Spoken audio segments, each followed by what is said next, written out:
have to struggle with some of these changes going forward. On the other hand, besides those challenges, we're faced with opportunities. Food security increased through greater efficiency in the supply chains. Supermarkets as motors of rice market quality differentiation and labeling. And all of this will increase incentives right up the supply chain to the farmers. Now, I have some open questions that I feel privileged to just throw on the table, which are two. I've been thinking, what the heck is the role of policy and private-public partnerships to address these challenges and pursue these opportunities? Is this just a thing that'll happen parallel, or will policy interact with it? Will it make it faster? Will it make it easier? Will it include more people? Will it make it more effective? And the last question I had actually flipped the other way around when I was sitting this morning listening to the plenary. I'm thinking, hey, you know, everybody has in their mind a rice farmer, informal rice farmer, and a big government guy. Okay, that's the way all these debates go. Over and over and over again, like a broken record.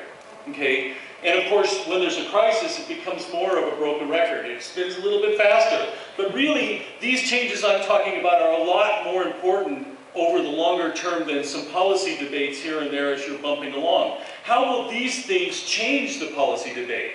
How will these actors that are consolidating turn around and say, as they have in the produce sector, they have in the dairy sector, they have in the meat sector, they have in the non-food sector, they turn around and policymakers and they say, hey, make this work, cut down the resistance, cut down the constraints, we need to make this market grow. What are you going to do about that? And there's going to be a heavy pressure in the future that will affect how the policies and how these market structures and regulations develop. Just in the way the crop science people are doing at present, influencing the regulations and the property rights that envelop the supply chain at the input end. So with that, I conclude. Thank you.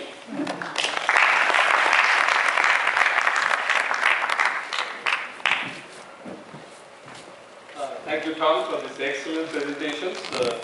So we concluded all our presentations. I'm happy to say that actually we have 30 more minutes for panel discussion. And also I'm happy to tell you that we have Dr. Prabhu Pingali who will join us for the panel discussion. If you couldn't ask a question to him during the plenary debate, you got a second chance now. You can definitely direct a question to Prabhu here, who will join us for the discussion. I'm sure I would definitely like to hear from the private sector, particularly the rice trading community, about what Tom said regarding rice differentiation or the change in the supply chains. With that, let me open up the floor for the question and answer. And do you have any mics here? Any questions from the audience there? Yes. Any mic here? Please introduce yourself and tell who you are asking the question. Here, in the front. Probably I am not as good as you in moderating the session there. Yes, my name is Delima Darmawan. I'm from the Naima Group of Indonesia. This is very interesting because of the I just get question to Dr. Prabhu Pingali regarding of the policy about the low price rice price policy versus high price policy. In a developing country, if we take the policy, usually we take the low price policy in order to incorporate the what we call it the poverty reduction. Because if we increase the price of rice, then the poverty people is getting more. Yes, this is related to the open question by Professor Thomas Lydon regarding of how was the role of the policy with the public-private partnership, for example. In Indonesia, case of Indonesia, million smallholders engaged in the rice production. Now we are in the dramatic when we want to offer the private sector to incorporate in this business. If we don't open this kind of business to the private sector, maybe we are left behind from other producer countries. But in other side, this is dilemmatic also how we incorporate the smallholder in this business. So win-win solution between the private sector and the smallholders. And the second question is regarding of the role of the biotechnology. This is still also pro-cons regarding of because involvement of the multinational corporation in this business. Some of the experts think that biotechnology is just the way a smart multifunction company approach to control the rice production or food production in the developing country through to control the biotechnology like a seed and fertilizer and other agri. So I just take a few regarding of the how we gonna get the mass production of the biotechnology in order to small farmers also can incorporate and take the chance to get the not expensive technology. Thank you. Thank you. Maybe Prabhu, you can answer it first, then Tom, then Mathia. You have 3 questions for 3 candidates. Thank you. The question on whether the country should pursue a low food price policy or not. I think in the very early stages of development, it probably makes sense to have some kind of a program to support very poor consumers. But if you look at Asian economies today, for most of them, having a policy that's low price policy primarily supporting urban consumers is becoming counterproductive. It's becoming counterproductive because the incentives for farm households to increase their productivity is severely being affected by distorted price policies. So I think for a government, you have a choice. You have a choice of putting your money into massive productivity improvement and thereby seeing a long-term reduction in prices versus putting that same amount of money into ways in which you subsidize urban consumers without seeing a commensurate improvement in productivity. And I would argue that over the long term, working on the enhancing productivity of smallholder agriculture is a much more viable option than trying to subsidize urban consumers and gain politically from that respect. Thank you, Tom. Yes. I think that. Sorry. Yes. Just some points about including small farmers and the very interesting point you made that on one side, if you lag in trying to develop and promote this structural transformation and modernization, then you're foregoing gains from efficiency, obviously. On the other hand, you have the equity trade-off and the issue of including small farmers.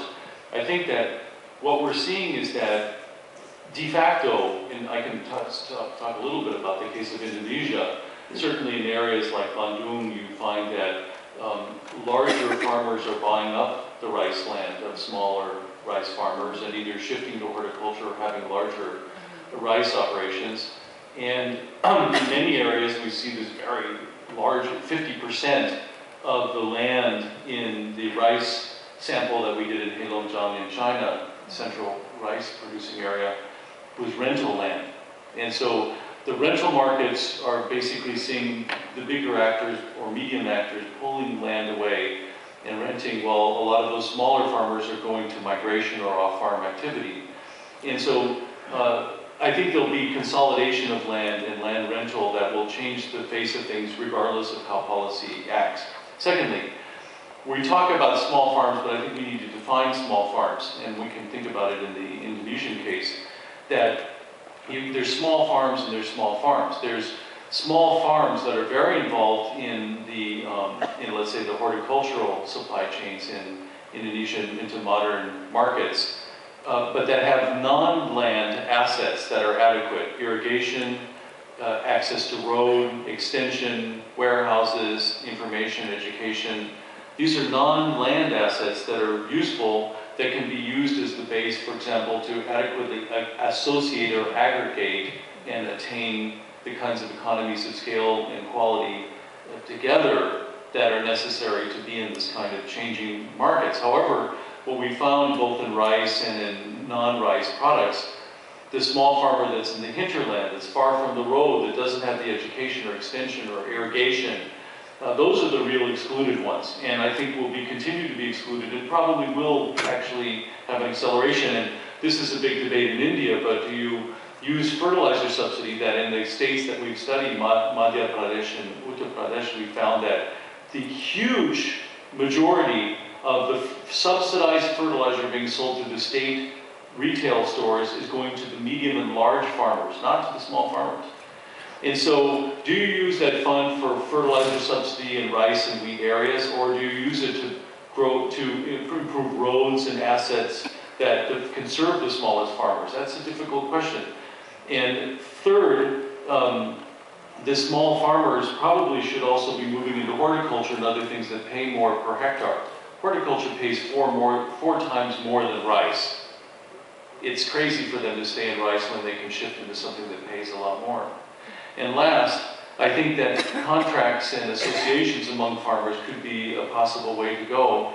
And in that case, that's the way of the future. And often, like in India, for example, regulations really keep companies from entering into contract relations. Lack of intellectual property right, lack of contract enforcement laws and mechanisms mar that, and as well as cooperative laws that allow you to form those associations productively for marketing purposes. Those have to be reformed. Those are all regulations that can help.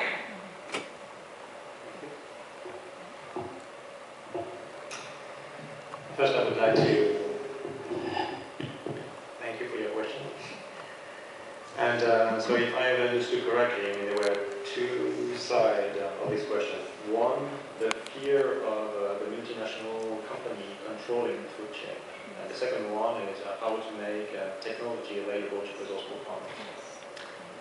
So regarding the first question, this fear that a multinational company could be controlling the food chain, I think that this is definitely a fear and that this is not reality. I think that there is a misconception between consolidation that happened into the agrochemical sector and its power into the food chain.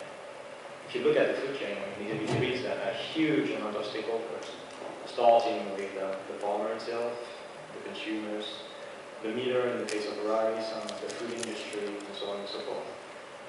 Not forgetting the politician and the authority in the state.